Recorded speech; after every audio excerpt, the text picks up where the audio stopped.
The Siren of the Swahili Coast. On the shimmering shores of the Swahili Coast, where the ocean sings to the whispering palms, there lived an old fisherman named Juma. He had spent his life casting nets into the turquoise waters, bringing in the bounty of the sea. But there was one place he dared not go, the deep waters near Pweza Reef. Legend spoke of a mermaid who dwelled there, a creature of mesmerizing beauty, and a voice that could weave magic into the wind. She was called Mchanga Maji, the sand of the sea. They said she had hair like golden seaweed and eyes as deep as the ocean itself. Many fishermen had vanished after hearing her song, their boats found adrift, their nets empty, their bodies never recovered.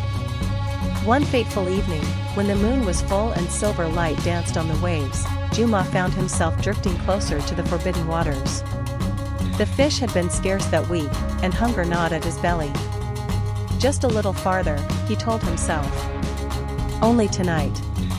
As his boat creaked across the waves, a melody rose from the depths. It was unlike any sound he had ever heard, soft as a lullaby, yet filled with sorrow. His hands loosened on the oars, his mind clouded with dreams. Before he knew it, he was staring into the eyes of Mchanga Maji. She sat upon the reef, half hidden by the tide. Her smile was gentle, her fingers tracing patterns on the water surface. "Fisherman," she whispered, her voice like the rustling of coconut fronds. "Why do you toil so hard for the sea's gifts? Come, rest your weary soul. Let me sing to you."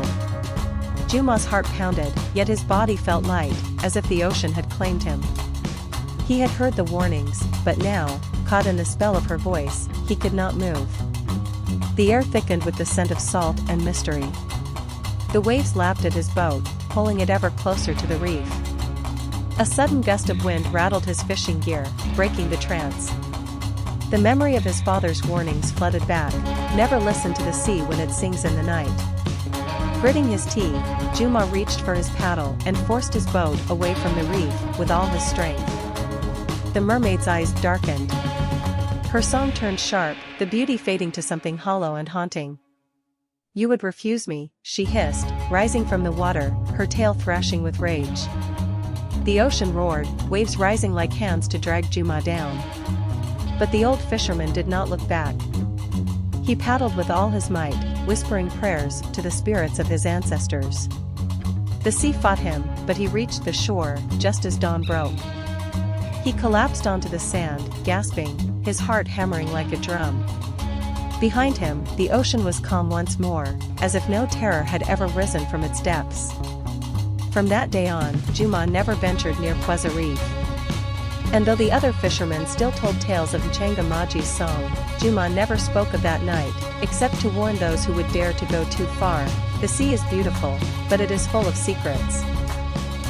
Never trust the song of the waves, for you never know who is singing.